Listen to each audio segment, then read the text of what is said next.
unmute.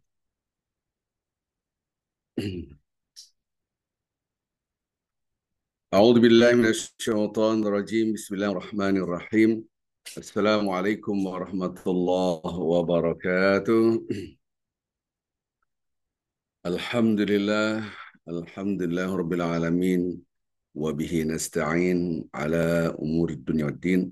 Wassalatu wassalamu ala sayyidina al-mursalin wa ala alihi wa ashabihi wa man tabi'ahum bi ihsan ila yaumiddin, amma ba'd. Kita bersyukur, Alhamdulillah, pada pagi hari ini, waktu Indonesia bagian Barat, kita sudah menjalankan ibadah salat subuh. Mudah-mudahan dengan rasa syukur waktu, kita bertambah waktu kita, yaitu sebagaimana janji Allah, la in syakartum, la azidannakum, wa la in kafartum, inna adzabi lasyadid. Kalau kita bersyukur, apapun bentuk syukur yang bersyukur waktu, kita masih mendapatkan kehidupan. Setiap pagi kita ucapkan Alhamdulillah alladzi ahyana ba'dama amatana wa ilaihin nusyur. Kita bersyukur, ya Allah, Alhamdulillah Engkau masih memberikan hidup ahyana ba'dama amatana wa ilaihin nusyur. Kami bersyukur ini baru bangun tidur, Engkau telah memberikan hidup, dan ujungnya wa ilaihin nusyur, kami akan mati kembali kepada Allah. Itulah rasa syukur. Jadi rasa syukur waktu itu tidak nunggu ulang tahun dulu, tapi setiap pagi. Sore hari juga begitu. Amsayna wa amsal mulku lillah. Kita bersyukur, ya Allah, Engkau masih memberikan hidup sampai petang hari. Jadi rasa syukur waktu setiap saat. Berarti kita merasakan nikmatnya waktu, dan Allah tahu, Maha mengetahui hambaku setiap diberikan kesempatan hidup pagi sore, dia bersyukur atas nikmat waktu. Itu kalau pagi hari kita ucapkan asbahna wa asbahal mulku lillah walhamdulillah, langit dan bumi serta seisinya kami masih hidup dan Kau berikan kehidupan, ini semua milik Allah. Maka segala puji kembali kepada Sang Pemilik. Salam dan selawat selalu kita junjungan pada Nabi Muhammad Sallallahu Alaihi Wasallam. Begitu juga setiap saat kita jangan lepas, ya, jangan lepas apa? Selalu bersalam dan selawat kepada Nabi Muhammad Sallallahu Alaihi Wasallam. Dan kita salawat hanya di dalam salat saja, padahal setiap saat kita dianjurkan untuk banyak-banyak bersalawat. Betapa banyak kita melupakan ayat suci Al-Quran, Innallaha malaikatu yusholluna 'alan nabi ya ayyuhalladzina amanu sallu 'alaihi wasallimu taslima. Allah dan seluruh malaikat-malaikatnya memberikan salam salawat kepada Nabi Muhammad sallallahu alaihi wasallam. Hai orang-orang beriman, berikanlah salam salawat kepada beliau. Nah, inilah kita mencoba untuk menjadikan setiap saat kita bersalam salawat kepada Rasul, malaikat dan para Allah dan para malaikat saja memberikan salam dan salawatnya. Kita bagaimana dengan kita? Mudah-mudahan kita termasuk hamba-hamba Allah yang selalu bersalawat, karena doa apapun yang kita panjatkan tidak akan sampai ke langit kecuali doa itu kita masukkan di dalamnya salawat kepada Rasulullah. Wa ma kana Allahu liyu'adzibahum wa anta fihim. Wa ma kana Allahu mu'adzibahum wa hum yastaghfirun. Ini Allah tidak akan menyusahkan mereka selama engkau, hai Muhammad sallallahu alaihi wasallam, di antara mereka. Dan Allah tidak akan mengazab mereka selama mereka selalu beristighfar. Tapi kan Nabi Muhammad SAW sudah wafat. Wa anta fihim, dan engkau, hai Muhammad, di kalangan mereka. Maka itu kita harus banyak bersalawat. Jadi bentuk seakan-akan kita bersama Rasulullah Sallallahu Alaihi Wasallam. Ini dalam surat 8 Al-Anfal ayat 33. Maka kalau kita punya masalah, banyaklah salawat kepada Rasulullah SAW. Banyaklah beristighfar. Istighfar inilah yang sangat penting sekali. tanpa kita sadari betapa banyak perilaku kita menyebabkan kita susah. Betapa banyak perilaku kita menyebabkan kita susah. Nah ini kadangkala kita lupa wa may yaksib isman, ini ada kata-kata Allah, fa innama yaksibu ala nafsi. Barang siapa yang berbuat dosa, dia bikin susah dirinya sendiri. Subhanallah. Nah ini kadangkala kita lupa bahwa kita hidup mengalami kesusahan, kesulitan, kesengsaraan, lupa bahwa itu akibat perbuatan kita. Artinya akibat dosa-dosa yang telah kita lakukan ini. Oleh karenanya, kalau kita punya masalah, banyaklah bersalawat kepada Rasul dan istighfar. Bagaimana kita berbicara solusi problematika kehidupan, sementara kita sendiri tidak mengidentifikasi kesulitan itu sendiri. Bagaimana kita mau cari jalan keluar problematika hidup kita, sementara kita tidak sadar problematikanya itu apa. Karena tanpa kita sadari ada problematika, bahkan banyak sekali problematika kehidupan itu karena dosa-dosa kita. Mudah-mudahan kita selalu menjadi hamba Allah yang bertahmid, bersyukur, dan kita selalu bersalam salawat kepada Rasulullah Sallallahu Alaihi Wasallam. Bapak Ibu yang cinta Allah Subhanahu Wa Taala, pada hari-hari ini hari-hari yang mahal, yang disebut dengan bulan Sya'ban. Yang pertama adalah Rasulullah SAW mengingatkan kita betapa banyak orang-orang yang lalai dalam ibadah pada bulan Sya'ban ini. Mudah-mudahan dengan hadirnya hadis ini kita jangan sampai lalai. Kenapa? Karena bulan Rajab bulan ibadah, Ramadan bulan ibadah, bulan 7 bulan ibadah, bulan 9 bulan ibadah, bulan 8 orang lalai. Karena kita berusaha semaksimal mungkin untuk tetap beribadah. Kalau yang kuat tidak ada halangan secara fisik, sehat walafiat, puasalah setiap saat kalau bisa. Kalau bisa setiap hari puasa. Saya tidak berbicara kalau dalam keadaan sakit, kalau dalam keadaan musafir, kalau ada halangan. Tapi kalau sehat, berpuasalah kita. Setiap hari, oh ya setiap hari. Kemarin kita sudah singgung. Kenapa engkau selalu berpuasa ya Rasulullah pada bulan ini? Dan aku paling banyak melihat engkau berpuasa sunnah pada bulan ini, yaitu bulan Sya'ban. Hampir 1 bulan penuh.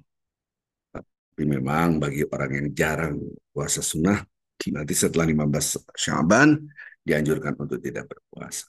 Tapi bagi mereka yang sudah terbiasa puasa sunnah, setelah 15 Sya'ban, tetap dia dianjurkan untuk berpuasa. Hanya dua yang terbiasa puasa sunnah, yang kedua yaitu orang yang membayar qada atau membayar hutang puasa.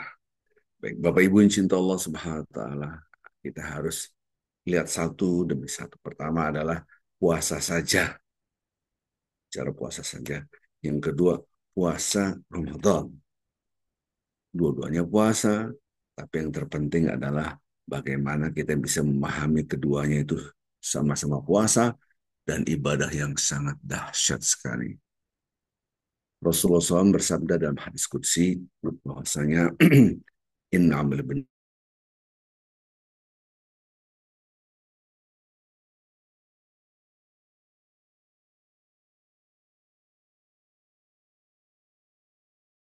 Nabi Adam, yaitu manusia, kebaikan dilipat kali gandakan menjadi 10, bahkan sampai 700 kali lipat. Kecuali puasa. Puasa itu bisa di atas 700 kali lipat. 1000 bisa saja. Ibarat kita keadaan lobet, pahalanya sedikit, dosanya banyak, banyak-banyaklah berpuasa. Karena kita harus ngecas dengan pahala yang begitu banyak. Di antaranya adalah kita banyak berpuasa. Gitu. Udah gitu tambah lagi caranya. Orang yang berpuasa itu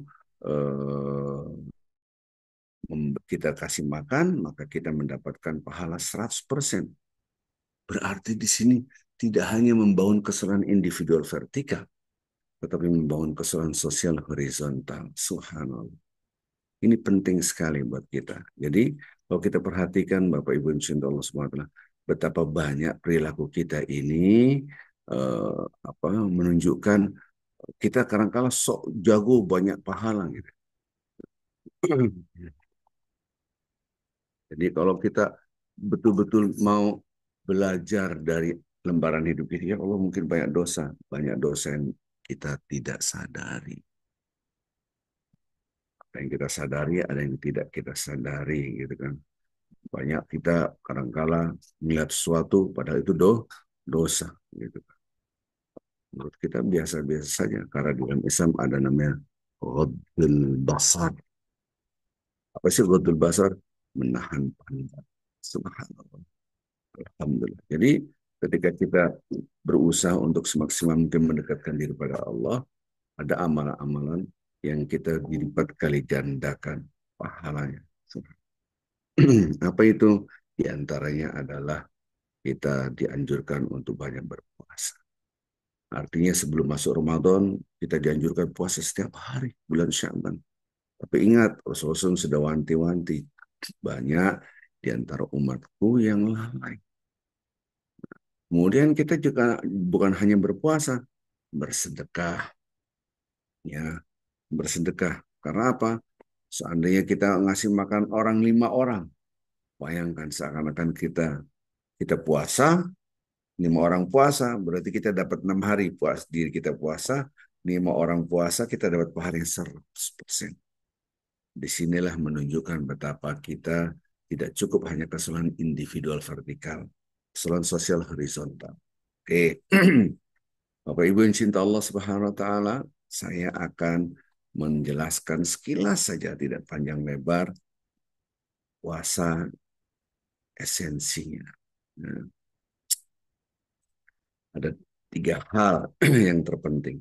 Dimensi takwa, pilar takwa, dan paradigma takwa. Supaya kita beribadah mendapatkan isinya. Betapa banyak wa kam min sha'imin laisa jaza ilal ju'al atas. Ada peringatan-peringatan Rasulullah SAW banyak di antara umatku yang berpuasa tidak dapat apa-apa kecuali lapar dan haus. Itu pentingnya kita belajar. Betapa banyak orang ibadah, kulitnya dapat, isinya nggak dapat. Ya. Hanya pendekatan-pendekatan seremonial formalistik, pendekatan yang lebih substantif fisik hilang. Nah inilah harus kita bongkar. Harusnya Iqra bismi rabbikal ladzi khalaq. Ini ayat yang pertama kali turun disuruh membaca. Tapi umat Islam yang harusnya membaca, tidak membaca, hanya ikut-ikutan. Ya, kalau ikut-ikutannya pun penuh dengan ilmu. Tapi kadang-kala ikut-ikutannya tanpa ilmu. Akhirnya dia ibadah, tapi tidak membangun akhlak. Baik. Sekarang kita berbicara tentang puasa. Bagaimana cara berpuasa yang baik. Jangan sampai ketika Ramadan, awal Ramadan, baru membahas cara berpuasa. Ibarat orang main bola, wasit sudah meniup peluit panjang, mulai tanding, baru kita belajar tentang cara main bola. Nah itulah kesalahan metodologi, gitu kan. Ibaratnya kurikulumnya ngaco, lompat-lompat, tidak runtun. Nah ini yang kita harus pelajari. Yuk kita belajar tentang puasa sekarang. Pertama, tentang puasa saja. Yang kedua, puasa Ramadan. Ya, sekarang kita tentang puasa saja. Puasa saja itu tadi sudah dijelaskan, dilipat kali gandakan di atas 700. Lanjutkan hadisnya. Kan tadi kan ila sabatun sampai 700 kali lipat. Illa saum. Kecuali puasa. Puasa itu milik aku. Maka Allah Subhanahu wa taala mengingatkan, "Oh, puasa milik Allah."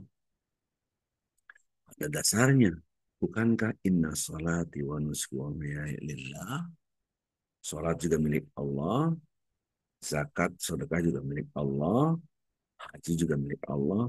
Kenapa ada istilah dalam hadis qudsi puasa spesial itu ini wa ana izin, aku yang ngasih pahala.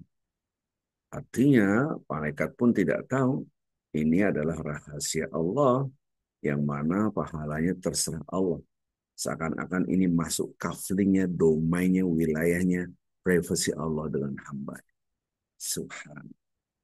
Baik. Hadis-hadis yang lain, Masya Allah, banyak sekali berbicara tentang puasa. Ini puasa toh. Puasa apa? Ini puasa saja. Mau Senin Kemis, mau puasa Syaban, mau puasa ayo, pahala segitu. Sekarang puasa Ramadan lebih dahsyat lagi. Karena bulan Ramadan dilipat kali gandakan dan pahalanya luar biasa, amazing, betul-betul menggiurkan. Di antaranya man shoma ramadhana imanan wa ihtisaban ghufira lahu ma taqaddama min dzambi. Ini hadis ini jangan sampai digaung-gaungkan hanya Ramadan saja.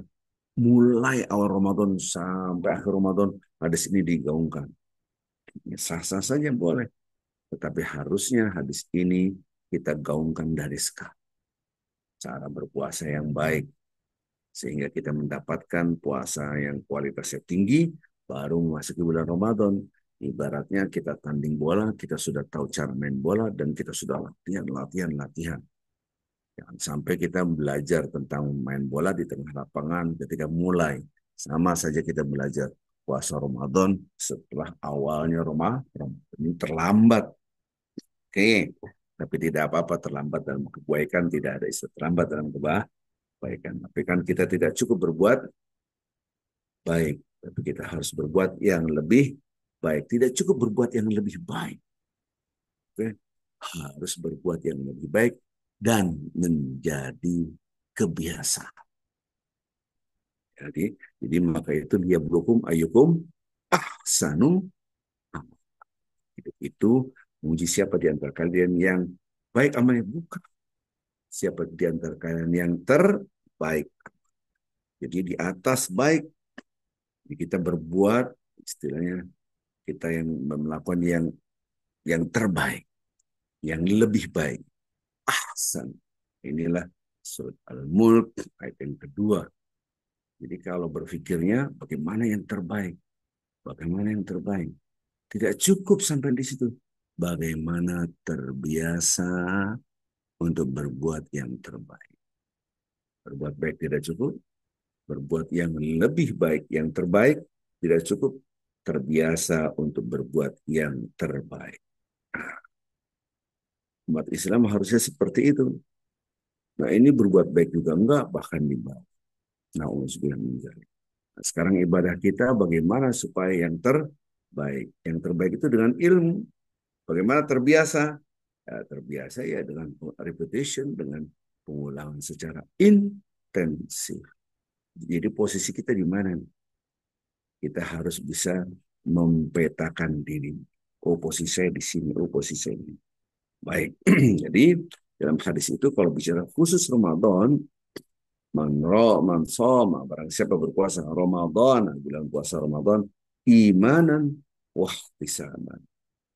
Penuh dengan keimanan, penuh dengan perhitungan. Ihtisaban itu dari kalimat hisab, hisab itu berhitung. Nah, kita berusaha untuk terbiasa. Sekarang saya akan kasih gambaran dulu. Outcomes-nya, hasil akhir daripada puasa adalah takwa. Maka puasa membentuk ketakwaan. To the point aja biar cepat. Puasa adalah menumbuhkan rasa. Rasa itulah yang memelihara diri kita dari perbuatan kemaksiatan. Memelihara, menjaga diri kita dari kemurkaan Allah. Itu level tinggi. Paling tidak kita di dalam hati kita ada rasa untuk mengejar cinta Allah. Untuk mengejar segala perbuatan yang mendekatkan kita kepada surga. Level bawah. Level atasnya untuk menjauhi semua perbuatan yang dimurkai oleh Allah. Untuk menjauhi semua perbuatan yang mendekati api neraka. Apa bedanya yang pertama yang kedua? Yang pertama adalah cinta. Cinta itu menjalankan semua perintah Allah. Yang kedua adalah rasa takut. Kok harus takut? Karena takut di sini harus Anda pahami, jangan salah paham. Takut di sini adalah rasa cinta yang dahsyat. Kalau kita mencintai seorang, tapi kita tidak takut kehilangan, maka sungguhnya dia tidak cinta. Subhanallah. Justru cinta yang dahsyat itu kita takut kehilangan. Semakin cinta, semakin takut. Di luar rumah kita ada sendal jepit. Kenapa Anda tidak tahu sendal jepit dengan HP? HP. HP lebih Anda cintai, Anda taruh di dalam karena lebih berharga, maka lebih takut hilang. Subhanallah. Subhanallah. Oleh karena itu, semakin bernilai di mata kita, semakin kita cinta, automatically semakin rasa takut kehilangan. Maka kecintaan kita yang dasar kepada Allah bukan di sini. Diukur dari rasa ketakutan kita akan dosa. Ukurnya begitu. Nah, disinilah dilatih di dalam berpuasa. Berpuasa itu kita kejar semua perbuatan kebaikan yang menyebabkan Allah cinta, ridho. Dan kita jauhi semua perbuatan kemaksiatan yang menyebabkan Allah murka. Dua rasa inilah rasa cinta dan takut menjadi satu kesatuan. Itu namanya takwa. Insya Allah kita akan kaji lagi lebih dalam lagi. Besok insya Allah kita akan lebih dalam lagi. Berarti puasa itu harus salah satunya ada dimensi cinta. Dimensi yang lain, unsur yang lain adalah rasa takut. Jadi satu kesatuan yang tidak bisa dipisahkan. Jangan kita melihat Allah hanya dari satu sisi. Maka banyak orang yang sholat tapi dia bohong. Dia sholat tapi dia malas. Karena malas juga haram. Haram itu bukan hanya makan babi.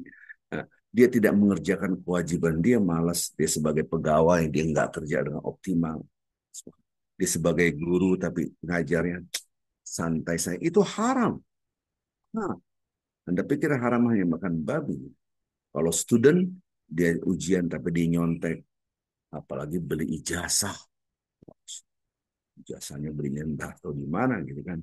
Sudah dia beli jasa, jadi pemimpin kita pula. Astagfirullah. Itu sama sekali tidak ada ketakwaan. Oleh karenanya, pemahaman apa yang dilarang oleh Allah itu luas. Dia sholat, tapi buang sampah sembarangan. Jadi pemahaman haram itu harus dilihat dalam segala aspek. Bukan hanya urusan pribadi, nggak boleh makan babi. Titik. Tidak. Jadi kita buang sampah sembarangan pun menunjukkan hilangnya ketakwaan. Bagaimana supaya itu terbentuk dalam diri kita?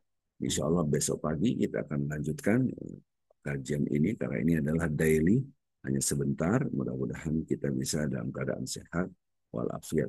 Ingat, kita dibentuk dengan rasa cinta dan takut.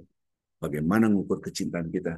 Lihat saja, Anda takut enggak dengan murka Allah Azza wa Jalla? Karena semakin kualitas cinta meningkat, meningkatlah dengan bersamaan, yaitu rasa takut kita kepada Allah. Maka banyaklah berdoa. Allahumma inna nas'aluka ridhaka wal jannah wa ma yuqarribuni ilaiha min qawlin aw fi'lin aw amalin. Ini bicara cinta. Ya Allah, aku minta cinta Engkau, ridhamu dan surgamu.